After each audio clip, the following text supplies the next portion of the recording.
Hey, and if you haven't subscribed to the channel, please do like, subscribe, comment. It really helps. And I'll get you back to driving this beautiful low mileage XK8 around Richmond. Thanks for watching. All right, good morning. And it's an early morning and we're back with hopefully some more Jag content today. I got a call that a customer of ours wants to sell his, I think it's a 1999 XK8 coupe. I'm sorry, no, convertible. I've seen it at the shop. I didn't know that he wanted to actually sell it, but now that he wants to sell it, I'm gonna go pick it up, bring it back to the house, clean it up, and see if we can, I guess, negotiate a price, and then see if it needs anything, see what it looks like, see how it drives, and go from there. Honestly, this happens pretty often when you're associated with an automotive repair shop. Customers have cars for a long time. They, realize they don't drive them, blah blah blah, and we either offer them a fair deal and then sell the car ourselves after we make some needed repairs. So that's what we're going to check out today. Again, I think it's a 99 or 98 XK8 convertible, one owner or one or two owners. I think I checked, ran the Carfax. I think the current owner purchased it in like 2001 with like 15,000 miles. So basically a one owner car and 40,000 miles. So that's kind of what I'm interested in. I want to see if I can show you guys what a good example of a very low mileage early model XK8 looks like. So we're gonna grab it right now.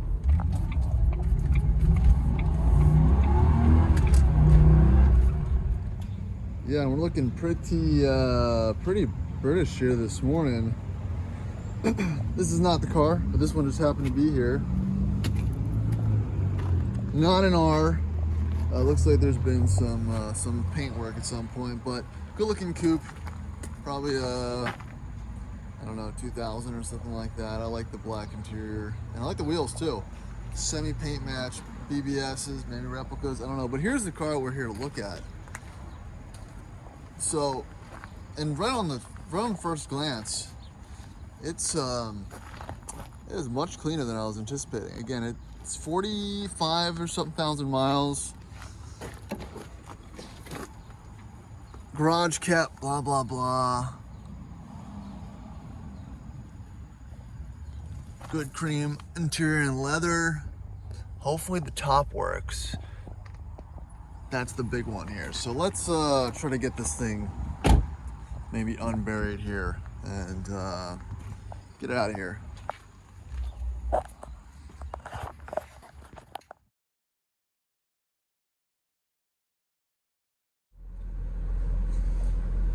Smells like childhood in here. Not really, but all right. Let's just start this off slow. Will the roof work?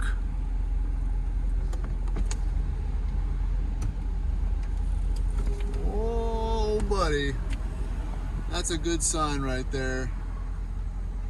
It's gonna be a good morning. All right, let's get this thing home. Woo! Howdy, and welcome back to the Addicted Motors YouTube channel. And I hope you like what I'm about to bring you guys to check out today. This one's exciting, and yeah, let's just dive right in. So, if it isn't obvious, I'm here with a 1999 Jaguar XK8, the first XK8 that I've featured on the channel. And there's a lot of terrible XK8s out there, so I figured I would save the excitement and the reveal for a good one, and a good one I have found. This is a two-owner car. It's a 1999 XK8 with 45,000 original miles, finished in this brilliant, you can't tell in the sun, metallic black paint over the kind of creamish, not total cream, but kind of caramel cream, let's call it, interior. And she's a beaut. Now this particular XK8 won't be for sale just yet, but I wanted to at least give you a walk around, some first impressions and a test drive of it, to kind of go into, I guess, my thought process and kind of dive into what my opinions of the XK8 are. because it's an odd one. You know, it's a beautiful car, right? It's one of the most iconic shapes Jaguar ever penned. You know, I think the design started in 1992. They released the actual product, the coupe and the convertible, in 1996, making it all the way through 2004, and it just remained. I mean, again, it's such an iconically shaped E-Type throwback, and again, it's a car that's really I think come into its own in the past, I don't know, 5 or 10 years as it's aged. I think it's aged into itself, because it was never a groundbreaking car at the time. It was conceived from either a performance or a handling or an amenities standpoint. It was more wrapped around the old archetype of just a beautiful low-slung grand tourer, and I think it unfairly would sometimes get, you know, pushed into a bunch of performance car categories that it wouldn't really, you know, it wasn't really 100% suited for, and would receive some bad reviews, or not. It wouldn't be looked on as fondly as some of the Mercedes, BMWs, and Porsche performance cars at the time. You know, Road and Track, they'd throw it up against, you know, an NSX, or, you know, it's just something that wasn't in its class, and that's just never what this car was about. I mean, I think, you know, my point, and is, I mean, it's a British Corvette is what it is. I mean, I'm sure I'll receive a little bit of hate for that, but it is, you know, a car that's coming into its own. It's not a particularly fast or well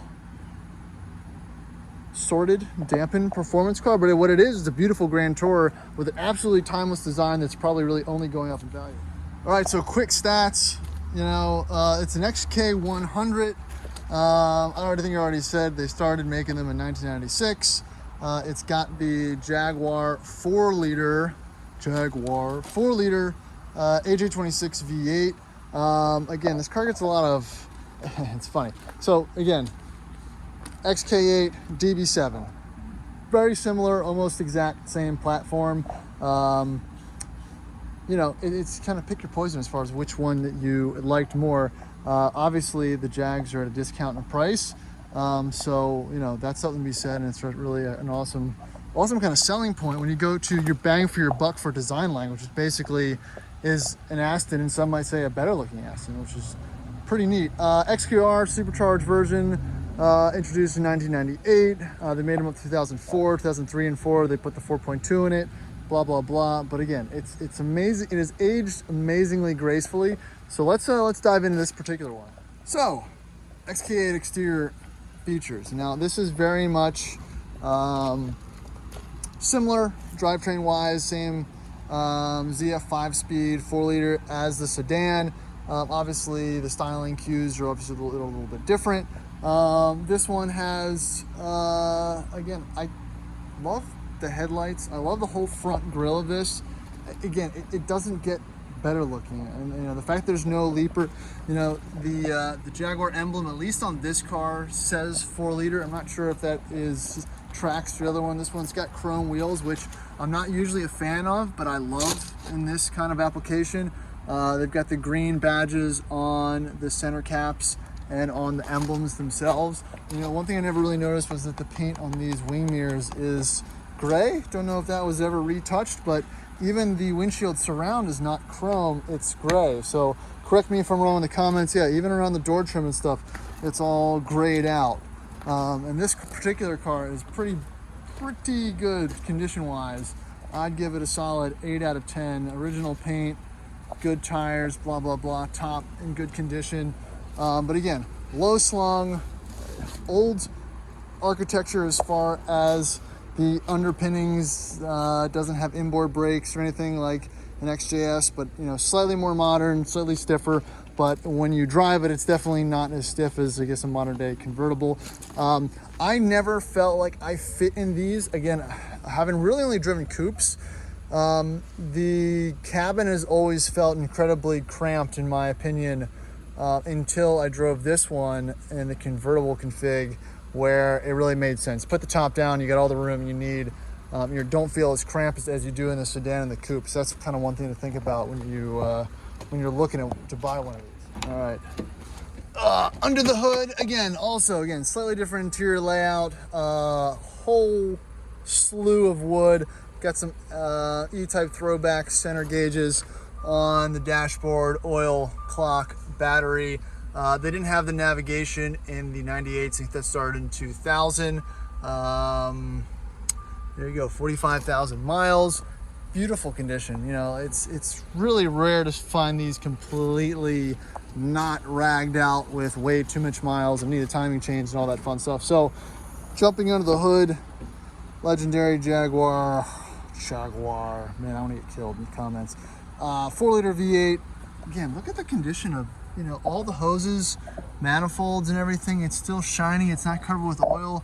Still a little bit of like the, you know, the coloring on the electric fans, throttle body and all that. I think there might be a piece missing here that covers that section, because usually the expansion tank is not visible. But everything else, great running condition. I mean, what can you say? Like I said, these, I wouldn't say they're a dime a dozen, because they're not anymore. And that's why it makes this a little more rare, a little more interesting, a little more desirable, just like, you know, C4, C5 Corvettes of the day. You know, they don't serve a purpose unless you really love it. But you don't buy a Jaguar for a purpose. You buy a Jaguar because you love it, because they're not amazing cars. You know, you're not buying it for any other reason besides it's what you want, it's what you're passionate about, it's beautiful to you, you like how you feel when you drive it, and it's exciting in its own way. You know, you don't buy it for reliability, longevity, or anything else. I mean, there's enough, you know, culture and motorsport here to fill a bucket, but that's kind of beyond the point. So let's jump in and take it for a little spin, get some driving impressions. All right, XK8 Jaguar. I don't want that. Now,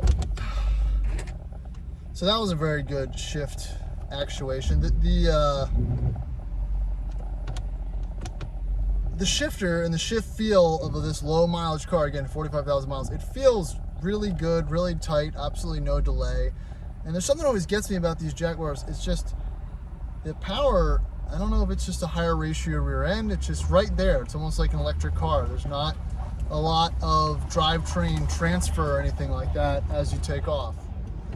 All right, so driving a convertible, again, always a little bit different.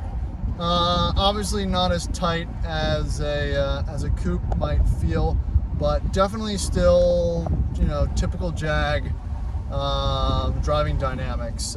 Brakes are good. Tires are fine. You know, the car was garage kept, and it had been in the garage for a little while, so obviously tires needed a little bit of airing up, but it feels much better now. I thought it needed alignment, but I think one of the tires was just low. Now, this car, different transmission than what I have in the XJR. That's a Mercedes 722.6 5-speed, a little bit beefier. This is just a ZF 5-speed. And it's definitely a little smoother. It definitely gets into top gear a little quicker. You know, so just going off the bat, it'll end up in 5th gear and cruising at low RPMs a lot quicker. And you know, it's got a lot of low end torque, low end power. It kind of fades out there toward the mid band, you know, 4,000 or 5,000 RPM. But it definitely feels quick, just not fast, and that's fine. This is a cruiser. That's what it's made for. And it's gorgeous in here. Again, this cream interior, if you want to call it, is absolutely lovely. And again, I'm not a convertible guy. I just don't like the risk of additional leaks and costs involved with hydraulic and electric tops, but I completely get it from this standpoint. Again, low mileage, well-maintained car. Everything just feels nice, which is not something I usually say about Jaguar build quality. And I think that's something that you can really only find in low mileage cars. All right, let's put it in sport mode. Take off here, try to line it up.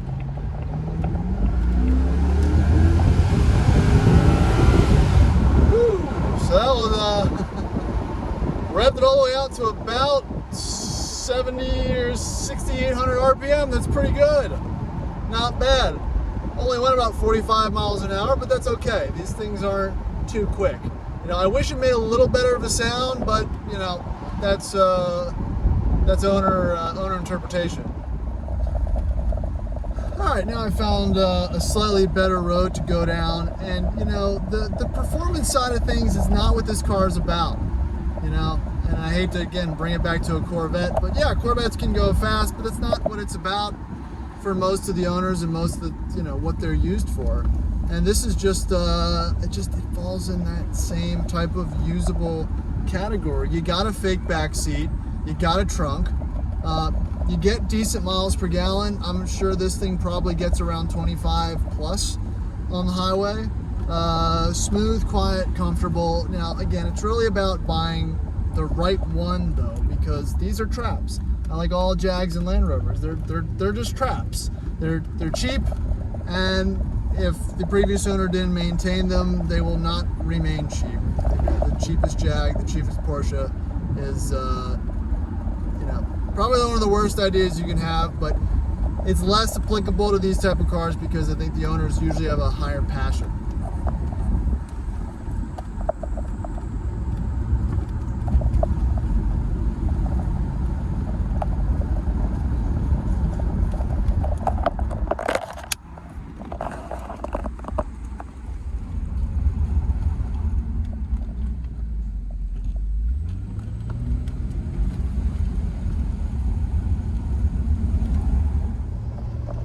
So let's leave on the last point. This car will probably be for sale, and you know, I'll tell you what, I know I already mentioned it before, but you really can't substitute anything for a low mileage example. You can try to replicate it with replacing parts, but there's just certain aspects or driving dynamics that are hard to replicate when it comes to low mileage vehicles, even if it was well maintained high mileage vehicles. The steering's extremely tight. I think they had a different steering rack or power steering system in the 99s than the 98s. Suspension, again, feels fine. No major clunks or anything like that. No, again, barely any even rattles. I mean, there's no dash lights, there's no ABS warning, there's no check engine light.